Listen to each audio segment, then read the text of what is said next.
नमस्ते, आप देख रहे हैं न्यूज़ 18। मैं हूं हर्षित और मेरे साथ हैं मेरे सहयोगी अमृत आनंद। अमृत, बिहार ने फिर से चौंका दिया। कहते हैं ना, गजबे बिहार, गजब है बिहार। इस बार तो मतलब 200 पार। नहीं, ये बिल्कुल, ये मतलब बड़े-बड़े पंडित की बात कर लो, जितने भी लेखक हैं, जितने भी बड़े-बड़े जर्नलिस्ट हैं, ऑथर्स हैं, किसी ने ये अनुमान नहीं लगाया था कि इस तरह की सीट आएगी। मतलब 200 प्लस, 243 में 200 प्लस जाना, ये अपने आप में देखने में चौंकाने वाला है। अर्षित, मतलब मैं भी बिहार कवर किया था, इलेक्शंस में ट्रैवल कर रहा था। ये तो था कि हाँ, एनडीए के लिए एक झुकाव दिख रहा था लोगों के बीच में। 160, 165, 168 तक लोग सीटें दे रहे थे, बट 200 प्लस जाना मतलब ये आउटस्टैंडिंग था। मैं कहूँ कि बड़े बड़े पंडित, ज्ञानकार, जानकार नहीं पकड़ पाए कि बिहार की जो वेव चल रहा है, इंटरनल वेव चल रहा था, कि वोटर किस तरह से जाएंगे। अब विपक्ष कुछ भी कह ले, इंडिया गठबंधन कुछ भी कह ले, कुछ भी आरोप लगा ले, ये तो तय यहाँ से है कि बिहार के वोटर्स का जो मूड था वो वन साइडेड था कि नहीं, डबल इंजन की सरकार पे भरोसा दिखाना है। नीतीश को जो चेहरा बनाया था एनडीए ने, उस पर यकीन दिखाया। और जो जीत है, ये बिहार के इतिहास में, बिहार की राजनीति में एक नई दिशा को जन्म दे रहा है। बिहार चुनाव के समय आप बिहार गए थे, आपने जी, कॉन्क्लेव भी कराया था, जी। काफ़ी लोगों से मिले होंगे। क्या लग रहा था? तमाम जो एग्जिट पोल है वो 160 भी दिखा रहा था, 150 दिखा रहा था। मतलब बता तो रहा था कि एनडीए के पक्ष में है एग्जिट पोल, लेकिन जब जो रिजल्ट में परिवर्तित हुआ, आपने देखा एकदम ह्यूमंगस, कहते हैं ना, 200 के पार, एकदम अर्षित, अनएक्सपेक्टेड। पिछले ना कई सालों से मैं चीज़ नोटिस कर रहा हूँ। आप 2014 के चुनाव की बात कर लिया, उसके बाद जितने भी स्टेट्स चुनाव हुए हैं, या फिर जो इलेक्शन, लोकसभा इलेक्शन भी हुए हैं, कोई अब ये काउंटेबल नहीं कर सकता है या बैठकर एसी रूम में ज्ञान नहीं दे सकता है कि इतनी सीटें आएंगी और ये हो जाएगा, वो चमत्कार हो जाएगा। वोटर्स को प्रिडिक्ट कर पाना नेक्स्ट टू इम्पॉसिबल है। आप अंदाज़ा लगा सकते हो कि हाँ, ये मूवमेंट है, ये एक चीज़ें बन रही हैं, ये हो रहा है, बट आप ये कैलकुलेट नहीं कर सकते हो कि अब ये हो जाएगा। जैसे कि अब हमने देख रहा हूँ कि अब लोग नारे लगा रहे हैं बिहार से कि बिहार तो झांकी है, अब बंगाल की बारी है। तो मतलब आप वोटर्स के कॉन्फिडेंस देखिए, और इतनी बड़ी जीत आप एक बहुत बड़ा मैसेज कन्वे करती है आने वाले इलेक्शंस के लिए, अपोजिट पार्टियों के लिए। और जो कॉन्फिडेंस लेवल होता है कार्यकर्ताओं का, तो कोई भी पार्टी कार्यकर्ता का दम पर आगे चलती है। आज इंडिया गठबंधन टूट चुकी है, बर्बाद हो चुकी है बिहार में, तो उसके पीछे रीजन उनके कार्यकर्ता हैं, उनका मनोबल है। और ये आंकड़े तो फिर उनके मनोबल को तो मैं कहूँगा कि गर्त में डालने के लिए काफ़ी हैं। मतलब जो कॉन्फिडेंस दिख रहा है एनडीए में, जो जोश उत्साह दिख रहा है, काबिल तारीफ है। अमृत, आपने बोला कि इंडिया गठबंधन टूट चुकी है। मैं सबसे पहले प्रधानमंत्री मोदी की हम वो क्लिप दिखाना चाहता हूँ, बिल्कुल, हाँ। जिसमें प्रधानमंत्री ने कहा है कि अब कांग्रेस के दो फाड़ होने वाले हैं, बिखरने वाली। सबसे पहले आप ये क्लिप देखिए। आज कांग्रेस मुस्लिम लीगी माओवादी कांग्रेस यानी एमएमसी बन गई है।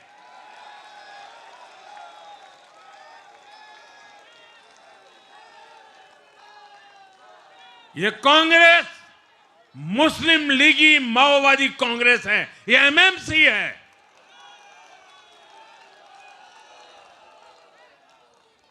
और कांग्रेस का पूरा एजेंडा अब इसी पर चलता है। और इसलिए अब कांग्रेस के भीतर भी एक अलग धड़ा पैदा हो रहा है, जो इस नेगेटिव पॉलिटिक्स से असहज है।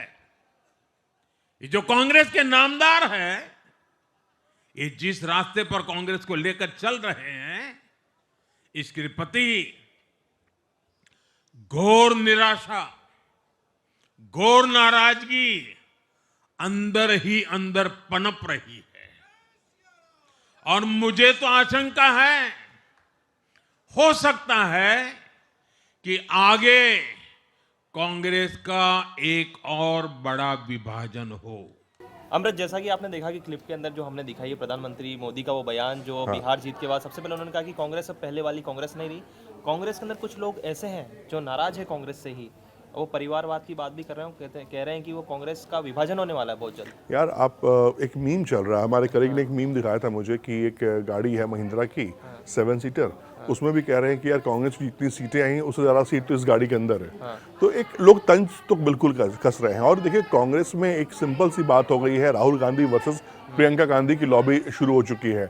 दोनों के बीच में अब ऐसा लग रहा है कि जो कार्यकर्ता, उनके अपने अपने कार्यकर्ता हैं। एक बात समझ में आ जाती है, देखो, कई बार क्या होता है ना, आप कितने अच्छे लीडर बन जाओ, कितने अच्छे इंसान हो जाओ, कई बार चीज़ें आपकी किस्मत में नहीं होती हैं। तो मैं ये राहुल गांधी के लिए बिल्कुल कह सकता हूँ कि शायद उनकी जो मेहनत रही, पदयात्रा उन्होंने इतनी किया, उसका एक बहुत अच्छा कलेक्टिव उनको एफर्ट मिला था, लेकिन जो गठबंधन का साथ नहीं होना, यार मुझे एक चीज़ समझ में कभी नहीं आती है, अगर मैं आप साथ हैं तो फिर कई सीटों पर हम फ्रेंडली फाइट क्यों करेंगे? मतलब मुझे ये लॉजिक समझ में कहीं से नहीं आया कि एक ही सीट पर आरजेडी भी अपने कैंडिडेट को लड़वा रहा है, कांग्रेस भी लड़वा रही है। इतने बेवकूफ़ जनता नहीं है यार। अब पीएम मोदी, आपने बोला ना कि पीएम मोदी ने प्राइम मिनिस्टर ने साफ तौर पे जो कहा है, देखिए प्राइम मिनिस्टर का विजन आप देखो यार, वो कोई छोटे मोटे आदमी है नहीं। 15 साल सीएम रहे हैं गुजरात के, अनबिटेन वो लगातार जीत रहे हैं, सांसदी का पद जीत रहे हैं, उसके बाद प्रधानमंत्री हैं। राजनीति सोच समझ तो उनकी बहुत ज़्यादा हम लोग से है, ठीक है। उनको दिख रहा है कि कांग्रेस, और सबसे बड़ी बात क्या है ना, कांग्रेस का विपक्ष में होना ही मोदी जी के फायदेमंद है। हमारे प्राइम मिनिस्टर को बहुत ज़्यादा मेहनत करने की जरूरत नहीं पड़ती है, क्योंकि कांग्रेस जो है ना, वो कहते हैं नहीं कि आ बैल मुझे मार, ये उन पार्टियों में चली गई है कि खुद ना खुद कुछ जाकर ऐसा कांड कर देते हैं, कुछ बोल जाते हैं, जो अंतरकलह उनका है अब तो खुलकर सामने आ रहा है। बिहार में देखो बवाल शुरू हो चुके हैं, पार्टियों की तरफ उंगलियां उठाने की शुरू हो चुकी हैं। भाई लीडर, बड़े लीडर आते हैं, अपना काम करते हैं, चुनाव में चले जाते हैं, लेकिन उसके बाद 4 साल 4.5 साल आप अपने कार्यकर्ताओं को नहीं पूछ रहे हैं, वहाँ का जो एक पूरा स्ट्रक्चर है वो किस तरह से रन कर रहा है ये आप नहीं देख रहे हो, तो नाराजगी वहाँ पर है। और बिल्कुल इसमें मुझे भी लगता है कि अब कांग्रेस में वो दिन आ चुका है कि एक नया फेस वैल्यू चाहिए हमें आगे, उनको आगे। ये भी बोला पीएम मोदी ने कि जो 2024 के बाद जो 6 चुनाव हुए, जितनी सीटें कांग्रेस ने नहीं जीती उतनी इस बिहार चुनाव में तो अकेले विधायक बना दिए। तो कह रहे कि अभी कांग्रेस का बचा क्या? कांग्रेस का एक और टर्म दिया उन्होंने कि एमएमसी, देखिए कि माओवादी मुस्लिम कांग्रेस। देखिए जो जिस स्ट्रक्चर पे कांग्रेस चुनाव लड़ी थी बिहार में, वो पूरा का पूरा फेल रहा। जितने भी उन्होंने आरोप लगाए, चाहे वो चुनाव आयोग पर उन्होंने टारगेट किया, एसआईआर को लेकर मुद्दा बनाया और अपनी पीठ खुद सिर्फ शाबाशी खुद को दी उन्होंने, तो ये सारे मुद्दे बिहार ने नकार दिए। उन्होंने साफ कह दिया कि देखो भैया, ये सब जो चीज़ें बातें हो रही हैं, इसका कोई मैटर नहीं करता हमारी लाइफ में। बिहार को क्या चाहिए? बिहार को चाहिए भैया एक ऐसा लीडर जो बिहार को आगे लेके जा सके। अच्छी सड़कें, अच्छा एजुकेशन, अच्छा स्ट्रक्चर। अब हम बार बार यही आकर बातें करते हैं जंगल राज प्लान, और ये क्लियर मैसेज यहाँ से है कि भैया तेजस्वी यादव को नहीं लोग पसंद कर रहे हैं। राहुल गांधी की जो बातें हैं, ठीक है, राहुल गांधी ने बहुत आए, एक यात्रा की, मीडिया कवरेज हुआ, उनको पब्लिसिटी मिली, उन्होंने स्ट्रक्चर बनाया, लेकिन एक कॉम्बिनेशन नहीं बना पाई ना। आरजेडी और कांग्रेस एक साथ होकर भी बिहार में अलग अलग चुनाव लड़े हैं। बिहार चुनाव का आकलन कोई नहीं कर पाया, लेकिन एक आकलन अनंत सिंह ने जरूर कर दिया था, वो भी हमारे चैनल पर। जब हमारे रिपोर्टर ने उनसे पूछा कि कितनी अरुण सीट सिंह ने आएगी, कहा था, तो कहा कि वो तो 225 के करीब आ जाएगी। नहीं वो तो अलग ही चले गए थे। नहीं, उन्होंने कहा था कि ऊपर 270 पहुंच गए थे, कहा था कि नहीं इतनी सीटें नहीं है बिहार में, तो कहा गया कि नहीं 2-3 सीटें बढ़ाई जाएंगी। लेकिन फिलहाल देखिए, जो उन्होंने 200 शब्द कहे थे, हालांकि खुद चुनाव जीत भी गए आनंद, जेल में रहते हुए चुनाव भी जीत गए, ये भी अपने आप में सरप्राइजिंग बहुत ही है। कहते हैं ना कि देखो कई बार वेव में क्या होता है ना, मोदी वेव एक ऐसा वेव चला है ना यार, मतलब एक ऐसी आंधी तूफान है जिनके दम पर ना, मतलब बड़े बड़े लोग भी और छोटे मोटे लोग भी ना चुनाव जीत रहे हैं। मैथिली ठाकुर भी चुनाव जीत गई, जिनके बारे में सुना जा रहा था कि यार वो हार जाएंगी। सम्राट चौधरी के बारे में लोग सोशल मीडिया पे विरोध जता रहे थे कि ये कैसा देखो डिप्टी सीएम है, जिनके बारे में अपने ही क्षेत्र में लोग नाराज हैं। ये सब का जो एक एजेंडा था, प्रोपेगेंडा बनाया गया, सोशल मीडिया पर एस्टैब्लिशमेंट किया गया, वो सब फ्लॉप रहा। यार 40,000 सीट से जीत रहे सम्राट चौधरी, कोई छोटी मोटी बात है? उनके सर्टिफिकेट से लेकर, उनके प्रमाण पत्र से लेकर सब तो दाव पे। राजनीति में यही, राजनीति का मतलब यही होता है कि जब तक आप राज नहीं कर रहे हैं, आप राजनीति में नहीं है। बीजेपी एंड जेडीयू दोनों ने देखो उनकी सीटें कितनी बढ़ी हैं, वोट परसेंटेज उनके कितने बढ़े हैं, लोगों का विश्वास कंटिन्यू उनके साथ है। मींस कि वो पार्टी काम कर रही है। वो जो पैसे लोग कह रहे हैं कि पैसे खिलाए गए हैं, भाई वो योजना के पैसे हैं, खिलाए गए हैं। आपके पास भी 10 साल पहले सरकार थी, आप भी कर लेते। किसने रोका था आपको? मैं दूसरे सवाल पे आता हूँ। आप बात कर लेते कुछ ऐसे चेहरों की जो बिहार चुनाव में काफी दमखम दिखा रहे थे। सबसे पहले मैं प्रशांत किशोर पे आ जाता हूँ। पीके 2-3 बातें उन्होंने बोली थी, 25 से कम सीटें नीतीश कुमार की आएगी, अगर मैं राजनीति छोड़ दूंगा, ठीक है, हमारी 150 सीटें आने वाली। तो एक वो था ना 2014 वाला गुब्बारा कि मैंने चुनाव जिताया पीएम, वो भी उनका फूट चुका है अब तो। नहीं देखो, प्रशांत किशोर 5 साल इन्वेस्टमेंट किए हैं बिहार में। बिहार से पहले जेडीयू के साथ थे बिहार चुनाव में, जहां उन्होंने जेडीयू की सरकार बनवाई थी। सरकार बनवाना और सरकार बनाना दोनों में अंतर है। तो बिहार की जमीनी लड़ाई, बिहारियों के वोटर आप आके चुटकी बजा के नहीं ले सकते हैं। आपको उनके लिए काम करना पड़ेगा, 10 साल 15 साल आप उनकी सेवा करनी पड़ेगी। सेवा करते तभी मेवा मिलता खाने के लिए, ऐसा नहीं मिलता है। और उन्होंने हमारी कलीग रुबिका लियाकत को इंटरव्यू दिया था, जिसमें उन्होंने ये बात कही थी कि मैं लिख के बोल रहा हूँ कि 25 सीटें आ जाएंगी तो मैं राजनीति छोड़ दूंगा। रुबिका ने कहा भी था कि आप सोच समझ लीजिए। हालांकि कल रुबिका में बात भी कर रहा था कि आपने प्रशांत को फोन किया कि नहीं किया, तो वो हंस रही थी, कह रही कि हाँ मौका तो, अमृत तुम सही कह रहे हो, मौका तो मिला है। बोला अब इंटरव्यू करो ना। सीट आई उनको? शून्य। शून्य आए, जीरो सीटें आई हैं उन्होंने। सहयोगी रुबिका लियाकत को क्या कहा था इंटरव्यू में, एक बार फिर कि से? आप अगर मैं आपको लिख के देता हूं कि अगर जेडीयू को 25 सीटें आ जाएंगी तो मैं राजनीति से संन्यास ले लूंगा। बिहार हम घूम रहे हैं, पिछले 4 साल से हम सेवा कर रहे हैं। नीतीश को कोई पसंद नहीं करता है, नीतीश की नाराजगी चल रही है, लेकिन जो रिजल्ट आया वो टोटल यूटर्न वाला रिजल्ट आया।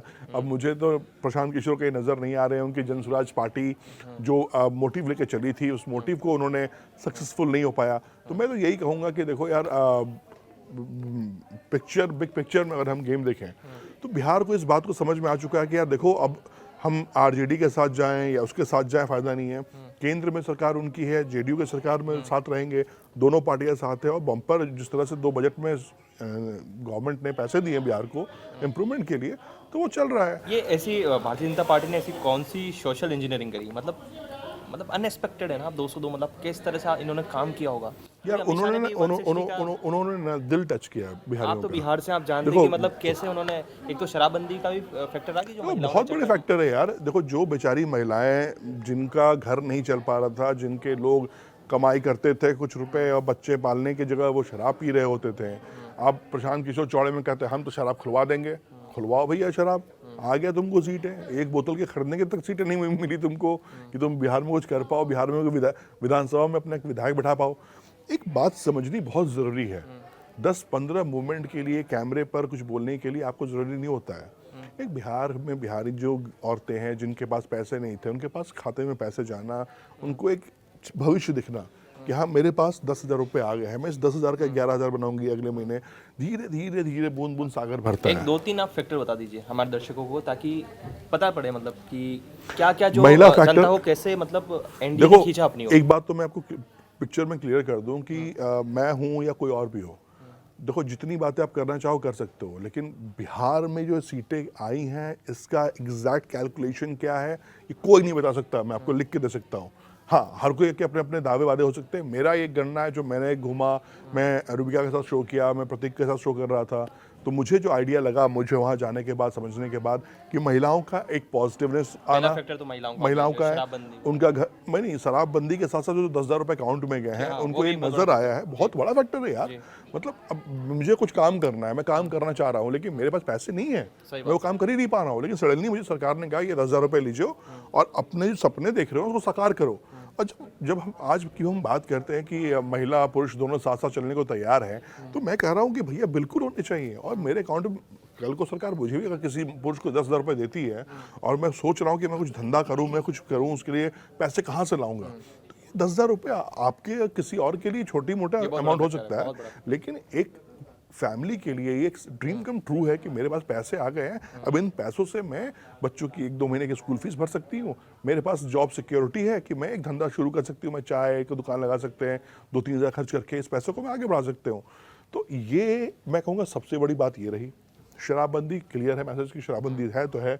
अब जिसको जो पीना है खरीद के इलीगल तरीके से पियो, पकड़े गए तो जेल जाओगे, लात खाओगे। एक चीज और थी कि जातीय समीकरण को कैसे साधा इन्होंने, क्योंकि कहता है ना बिहार में बिना जातीय समीकरण के आप चुनाव नहीं जीत सकते। देखो 35 से 36 शायद इस बार जो लोग कह रहे थे चुनाव से पहले कि स्वर्ण कहाँ जाएंगे, ठाकुरों का क्या होगा, भूमिहार का क्या होगा, तो 35-36 सीटें ठाकुरों ने निकाल के दी हैं बिहार में। जातीय समीकरण देखो, बीजेपी भारतीय जनता पार्टी जो उनका पूरा वोट बैंक है, उनका पूरा जो माइंड सेट है, जिस तरह से वो एजेंडा चलाते हैं, चीज़ों को कैलकुलेट करते हैं ना, वो बहुत बारीकी से काम करते हैं। देखो अभी महागठबंधन विचार क्या कर रहा है, हम हार की समीक्षा कर रहे हैं, हम क्यों हारे। बीजेपी क्या कर रही है, बंगाल चुनाव की तैयारी। बीजेपी पिछले कई महीनों से बंगाल चुनाव की तैयारी कर रही है।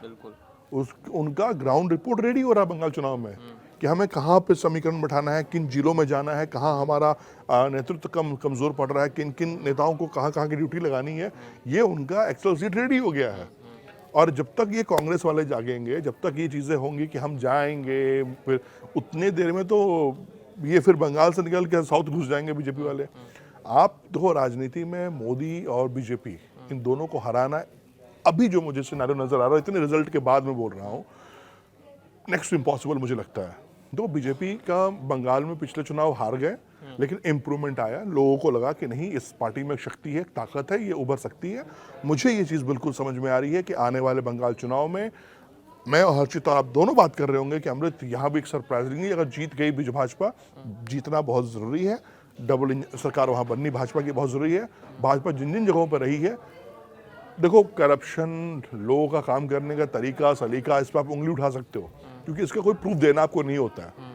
जिस चीज़ का वो प्रूफ नहीं देना, आप कभी भी किसी भी चीज़ को ब्लेम कर सकते हो। लेकिन जब चीज़ें आप रोड पे दिखती हैं, सड़कों पे दिखती हैं, मैं पटना में रहता हूँ यार, पटना मेरी पैदाइश हुई है, मैं आज पटना जाता हूँ। पहले मैं मतलब गाड़ी निकालने का मतलब ये था कि सरदर्दी, 3 किलोमीटर अगर आपको जाना है तो आपको घंटे भर लगते थे। आज मुझे 30 किलोमीटर जाना तो मुझे घंटे भर नहीं लगते हैं। क्या सड़कें बन गई हैं, बाईपास बन गया, रोडें ऐसी बना दी गई हैं कि आपको मतलब पूरा ट्रैफिक फ्री एरिया कर दिया गया। जिन चौराहों पर मुझे घंटे लगा करते थे यार, घंटे मैं बता रहा हूँ, मतलब अगर मुझे पटना का डगमंगला चौराहा, बोरिंग कैनाल रोड, कंकड़बाग जाना हो, मुझे लगता था यार 1.5 घंटा चाहिए। आज 10 मिनट पहले मैं फोन करता हूँ कि मैं 10 मिनट में पहुंच रहा हूँ। चलिए काफी सुधार हुआ है, बहुत सुधार हुआ है। बिहार के बाद एटमॉस्फेयर बंगाल चीज की तैयारी है ना, बिहार का बंगाल की तैयारी है। दूसरी भारतीय चीज जनता पार्टी का सपना है बंगाल, तो ड्रीम्स कम ट्रू। नहीं, बिल्कुल होना चाहिए यार। देखो यार, अब एक पार्टी, मतलब एक लीडर जिसने आप देख रहे हो, मोदी साहब कल शाम 6:30 बजे बीजेपी चुनाव कार्यालय में चुनाव प्रचार कर रहे थे। आज सुबह कहाँ है पता है? गुजरात में काम कर रहे हैं, मंदिर में गए हैं, पूजा कर रहे हैं, वहां पे अपनी वोट उसको देख, कैडर को देख रहे हैं। एक चीज को देखो कितनी तेजी से रिवाइव कर रहा है। लोग तो कांग्रेस के मैं लोग के नाम ले रहा हूँ, जो उनके प्रवक्ता है उनका कहना है कि यार लीडर का समझ में नहीं आता, समीक्षा करने से पहले वो लीडर गायब हमारा हो जाता है, विदेश चले जाते हैं घूमने के लिए, फिर किनसे बात करूं। एक धरा बंधा हुआ राहुल गांधी वर्सेस प्रियंका गांधी के लिए। खुद आप देखो, जो उनका नाम मैं बार भूल जाता हूँ यार, जो बाबा थे अपने, जो लखनऊ से चुनाव लड़े थे, कांग्रेस पार्टी से चले गए हैं भाजपा में, मतलब चले गए क्या, कांग्रेस उन्होंने छोड़ दिया? नहीं, हाँ कल की वही वाली जिनका आप नाम ले रहे हैं, वो क्या, फिर हमारे यहाँ उन्होंने कई सारे शोज भी किए थे। तो उनका भी ये कहना है कि यार कई बार क्या होता है ना, जैसे समझो कि सचिन तेंदुलकर देश के महान बल्लेबाजों में से, विश्व के महान बल्लेबाज है, क्रिकेट के भगवान है, बट बीइंग अ कैप्टन वो उनका रिकॉर्ड बहुत फेलियर रहा है। तो कई बार किस्मत में कई चीज नहीं होती है। तो बीइंग राहुल गांधी बहुत हार्ड वर्कर है, बहुत अच्छे लीडर हैं। उन्होंने तमाम खेल खेले, डुबकी लगाई पानी के अंदर, स्विमिंग, रेसिंग, बाइक चलाना, राइडिंग, लेकिन जो राजनीतिक खेल है जिसमें उन्हें जीतना चाहिए था, वहाँ पर वो काफी पीछे 6 सीटों पर। देखो मैं वही कह रहा हूँ ना कि अब किस्मत खराब होती है। देखो लोकसभा में 90 सीटें भी आई हैं। चीज़ों को अगर कैलकुलेट करें तो ये बात समझ में हमें आता है कि विजन क्या है लीडर का। और आप देखो कोई भी पार्टी स्टेट इलेक्शंस में खुश हो गए थे ना अमृत कि हमारे पास इतनी आगे, हम तो मतलब आप देखिए देखो जिसकी नहीं, आप एक बात समझो ना, बीजेपी भी तो लोकसभा आम आदमी पार्टी, आपने देखा था सुप्रिया श्रीनेत वाला जब उनके 90 सीटें, हाँ, तो आप ये भी तो देखो ना, जब आम आदमी पार्टी चुनाव लड़ी थी, जब 3 विधायक थे, वो भी एक दौर आया था, 67 सीटें थी आम आदमी पार्टी के पास। उसके बाद अगले चुनाव में सीटें बदल दी और आज देखो गायब हो गई आम आदमी पार्टी। यही होता है। देखो राजनीति में संघर्ष तो आपको करना पड़ता है यार। संघर्ष करने के साथ मुझे लगता है कि विजन होना बहुत जरूरी है और आपके पास कैडर होना बहुत जरूरी है। अगर आपके कैडर को ही, आपके लोग आप पे भरोसा नहीं है, इससे बीजेपी की सबसे बड़ी बात क्या है कि मोदी जी हो, अमित शाह हो, राजनाथ सिंह हो, जेपी नड्डा जी हो, इन लोगों ने ये कैडर के बीच में रहते हैं यार। मोदी जी अगर हवा काम कर रहे हैं, विदेशों में दौरा कर रहे हैं, चीजें देश के लिए कर रहे हैं, तो उनके ऑप्शंस में चीजों को करने के लिए, समझने के लिए लोग हैं। जेपी नड्डा देख लो आप, क्या रिकॉर्ड है, अमित शाह जी देख लीजिए आप, राजनाथ सिंह जी को देख लीजिए। तो ये लोग जुड़े हुए हैं। और जब आप अपने लोगों से जुड़े हुए होते हैं, अपने कार्यकर्ताओं से करीबी से काम कर रहे होते हैं ना, फिर तो यही रिजल्ट होता है जो आपको चाहिए होता है। मैं आखिर में 2-3 युवा नेताओं पर आना चाहूँगा। तेज प्रताप, तेजस्वी, चिराग पासवान का भी काफी अच्छा परफॉर्मेंस रहा है। 100% रिकॉर्ड नहीं, लास्ट टाइम एक सीट थी उनके लोजपा की, लेकिन जिस तरह का पिछले विभाग, देखो सीटें जीते ना इस बार। चिराग के लिए मैं एक चीज बिल्कुल कहना चाहूंगा यहाँ पर कि चिराग पासवान ना गॉड गिफ्ट जरूर मिला, वो रामविलास पासवान के बेटे हैं, ये किस्मत की बात है। लेकिन उस आदमी ने संघर्ष किया, अपनी पार्टी में संघर्ष किया। आपकी पार्टी उनकी टूट गई, उनसे छीन ली गई, उनके चाचा ने उनसे पार्टी छीन ली, पशुपतिनाथ पारस ने। उसके बाद चिराग पासवान हारे नहीं, लोगों के बीच जाते रहे, ग्राउंड लेवल पे पॉपुलैरिटी उनकी बहुत सॉलिड है, उनके अपने कार्यकर्ताओं में होल्ड बहुत तगड़ा है। आप उनको फ़ोन करो, मैं आपको चैलेंज देता हूँ, अगर वो फ्री होगा तुरंत बंदा फ़ोन उठा लेगा, भले उसके फ़ोन में का नंबर सेव हो या ना हो। मैं ये गारंटी करता हूँ चिराग पासवान के लिए, क्योंकि मैं देखता हूँ जब जाता हूँ तो लोग अथाह खड़े होते हैं, आरजेडी के वोटर्स खड़े होते हैं, उनसे हेल्प मांगते हैं, वो करते हैं हेल्प। मैं ये आँख देखी बात कर रहा हूँ, मैं तो कह रहा हूँ कि किसी को अगर हिम्मत है तो जाके आप कर लो स्टिंग ऑपरेशन, आपको दिख जाएगा। वो ये नहीं देखता है आदमी कि तुम किस पार्टी का वोटर हो, क्या हो, उसके पास आप पहुंच गए, उसके दरबार में हो तो भैया आपका काम करेगा। 10 फोन करना हो, किसी की कुछ मदद करनी हो आर्थिक रूप से, कराते हैं। मैं देखा है इन चीज़ों को यार, रामविलास पासवान जी भी करते थे, चिराग पासवान भी कर रहे हैं। इसलिए आज देखो ना यार, सांसद ही 5 सीटें मिले, 5 के 5 जीत गए, 29 सीटें मिले, 21 सीट निकाल के दे दी। अब क्या चाहिए यार, वो आदमी क्या करे। अब मुझे लगता है कि आने वाला वक्त चिराग पासवान का है। ये जो मैं तेज प्रताप यादव को आता हूँ, काफ़ी लाइन चल रही है आजकल सोशल मीडिया पर, जब ये चुनाव हारे चौथे नंबर पर है, जो व्यक्ति घर से आ रहा हो, कम से कम समाज को तो उसका साथ देना चाहिए था। इस तरह यार की देखो, लाइनें, वो मैं emotional नहीं तस्वीरें सुनो, शेयर की जा रही है। ये चीज़ अलग है, लेकिन राजनीति में इमोशन नहीं होता है, राजनीति में राजनीति होती है। बिल्कुल इसका बहुत पार्टी गलत, बनाई। इसका नहीं, बहुत गलत इम्पैक्ट गया है अभी यार, फैमिली का इम्पैक्ट बहुत गलत गया। और एक वायरल एयरपोर्ट पे भी वायरल हो रहा था, जो हमने देखा कि तेजस्वी आ रहे हैं एयरपोर्ट पे, उनसे मजे ले रहे हैं, अरे भैया मार्केटिंग कर रहे हो। एक जो मीम वायरल हुआ था उनका, एक रील था। तो ये सब चीज़ें वोटर्स देख रहे हैं कि अरे यार, ये आदमी अपने भाई के साथ मजे ले रहा है, ना हाथ मिला रहा है, ना पाँव छू के प्रणाम कर रहा है, ना गले लग के बात कर रहा है, मजे लेके चला जा रहा है। तो जनता ने ले लिया मजे। अब अगले 5 साल तक 33 पे भेजिए। 25 सीटें यार, 5 साल आरजेडी की बात में कर रहा हूँ। आरजेडी की तो छोड़ दो, क्या कांग्रेस क्या सगी है क्या कांग्रेस उसकी? कांग्रेस का अपना काम है, कांग्रेस अब आगे निकल सकेगी थोड़ी। बिहार अगले 5 साल बाद आएगा, देखेंगे बिहार में अभी। अब तो कांग्रेस बंगाल की तरफ मूव करेगी। चलिए एक आखिरी सवाल, मुख्यमंत्री कौन बनने वाला, फिर से नीतीश या इस पे कोई संशय है? क्योंकि भारतीय जनता पार्टी सबसे बड़ी पार्टी बनकर आई है। आप 2015 से 2020 का ग्राफ देख लीजिए और 2025 का लगातार भारतीय जनता पार्टी का ग्राफ ऊंचा हुआ है। अमित शाह ने भी क्लियर की हुई है, जेपी नड्डा जी ने भी बोला हुआ, प्राइम मिनिस्टर ने भी कई बार बोला हुआ है, ये जो फैसला होगा विधायक इनके दल बैठ के लेंगे। देखो, दोनों पार्टियों ने परिवार की तरफ एक दूसरे का साथ दिया है। केंद्र में जेडीयू की बहुत हेल्प चाहिए थी, जेडीयू ने आंख बंद करके नीतीश जी ने साथ दिया। मोदी जी और नीतीश जी, अमित शाह जी, जेपी नड्डा जी बैठेंगे, आपस में बात विचार होगा, बिहार के भविष्य को लेकर बात विचार होगा। क्या माइंडसेट नीतीश जी का चल रहा है, किस नीतीश जी क्या सोच रहे हैं बिहार को लेकर, क्या नीतीश जी केंद्र में बहुत बड़ी भूमिका में आना चाहते हैं या फिर क्या करना चाहते हैं, ये सब डिस्कस होगा यार। ऐसे थोड़ी है कि ये हिटलर की पार्टी है, मोदी जी आएंगे बोलेंगे तुम प्रधान, तुम सीएम बन जाओ, ऐसा नहीं होगा।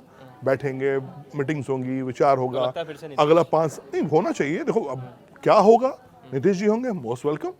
जेडीयू एनडीए के एक सहमति दल है, कोई और चेहरा भी हुआ तो मोस्ट वेलकम, क्योंकि उसमें हाँ नीतीश जी का भी हाँ होगा ना यार। ऐसा तो नीतीश कोई लालची सी नहीं बैठे हुए कि मुझे सीएम पद तो चाहिए, ऐसा कतई कुछ नहीं है। बहुत अच्छे से चल रहा है। अगर नीतीश जी को यही करना होता तो कई बार वो ब्लैकमेल करते गवर्नमेंट को कि भैया हम आपका भी विधायक सांसद ही वापस लेंगे तो एनडीए की सरकार गिर जाएगी केंद्र में। ऐसा कहीं नहीं है, दोनों पार्टियों में बहुत अच्छा तालमेल है, जिसको जो बोलना है बोल ले। आप सीटें देख लो यार, क्या सीटें लेकर आए, 202 प्लस चले गए हैं, औकात में कोई दूर दूर तक कोई औकात में खड़े नहीं है उनके। तो ये बड़ी पार्टियों में ये होता है ना, जो बड़े नेता होते हैं, जमीन से जुड़े नेता होते हैं, वो कमरे में बैठ के ही बात करते हैं, उसके बाद विचार विमर्श कि भैया अगले 5 साल 10 साल बिहार को क्या बनाना है, क्या रूपरेखा होनी चाहिए, इसमें क्या समीकरण होने चाहिए, किस तरह से लेकर चलना है। और देखिए, इस पार्टी की अच्छी बात ये भी है कि आप आरजेडी के वोटर तब तक थे जब तक वोट हुआ है। अब ये पूरे बिहार की बात करेंगे, वो चाहे राघवपुर की सीट के भी लोग होंगे तो उनके भलाई की भी बात ही सोचेंगे, क्योंकि ये पूरे बिहार के बारे में हम सोचेंगे। तो हार जीत अलग चीज़ होती है, लेकिन अब मुझे ये लगता है कि कोई बड़ा चेहरा मिले, जो चेहरा मिले, बिहार और बिहारियों को उनका स्वागत करना चाहिए। फैसले का स्वागत हम करेंगे और एक अच्छा बिहार, सुनहरा बिहार, जो हम बार बार सुनते हैं, पलायन, जंगल राज, स्कूल कॉलेज, पुल गिर गया, ये उड़ गया, ये उड़ गया, ये सब नहीं चाहिए हमें अगले 5 साल के बाद जब हम बातें करें चुनाव को लेकर। एक बार आखिरी सवाल पूछता हूँ, आपने जंगल राज की बात करी है, अनंत सिंह कुछ बाहुबली चुनाव जीत गए, जनता ने जीता है ना जी, ठीक है। और अनंत सिंह, देखो बाहुबली शब्द को हम लोग एक मतलब फिल्मों में ना ऐसा प्रेजेंट कर दिया गया कि बाहुबली शब्द हमें लगता है कि तो क्रिमिनल है। इट्स नॉट ए क्रिमिनल यार। बाहुबली का मतलब ये होता है कि अपना बल, शक्तिशाली इंसान, जिसके कहने पर नहीं, क्यों जेल में तो है, ऐसा होता तो वो जेल में जाते ही नहीं। कानून व्यवस्था है ना, इससे पहले भी जेल गया है ना जी, कानून व्यवस्था का तो पालन हो रहा है ना इसमें। कानून जो कर रहा है, कोर्ट जो आदेश दे रहा है उसके थ्रू पालन हो रहा है। बाहुबली का मतलब ये होता है कि इनके पास इतना बल है कि आपके कामों को करवा सकते हैं, चाहे वो सरकार से हो, चाहे वो आम नागरिक से हो, चीज़ों हो। वो बाहुबली होता है। बाहुबली को हम लोगों ने ऐसा एक गलत शब्द तरीके से पेश कर दिया, फिल्मों में हमने देख लिया है कि बाहुबली का मतलब होता है गुंडा है, तो भैया तो मर्डर करता है, तो रेप करता है, तो पैसे लूटता है। ऐसा कुछ नहीं है भाई। आरोप लगते हैं लेकिन बाहुबली पॉलिटिक्स में आरोप नहीं लगाओगे तो क्या फायदा है? लगाओ ना आरोप। सच्चाई भी होती है। कई जगह होते हैं, कई जगह नहीं होते हैं, लेकिन हमें ये देखना पड़ता है कि भाई क्या है। अब कुल मिलाकर पप्पू यादव को कुल मिलाकर राजनीतिक फायदे के लिए भी इस तरह के टर्म्स का यूज किया जाता है। बिल्कुल, अगले को पप्पू यादव बदनाम क्या करने है? के लिए। पप्पू यादव बाहुबली है ना, लेकिन देखो इंडिविजुअली कई बार सांसद बन चुके हैं, जीत रहे हैं लगातार, क्योंकि वो जनता के लिए काम कर रहे हैं। देखो, जनता के लिए काम करोगे, जनता को आप पर विश्वास है, तो पार्टी मैटर नहीं करता है। तो ऐसे तो पप्पू यादव भी तो कांग्रेस से चुनाव लड़े थे, बेचारे निर्दलीय चुनाव लड़े हैं 7 बार, जीत गए, हर बार जीते हैं ना यार, बिना किसी सपोर्ट के। तो आपको अगर आपके एरिया, आपके सीट के लोग को पता है कि ये आदमी काम का, ये मेरे लिए काम कर सकता है, आप जीतो, जेल में रहो, जेल के बाहर रहो, जीतो, जीतेंगे। चलिए, इस तरह की राजनीतिक देखने के लिए जुड़े रहिए न्यूज़ 18 के साथ।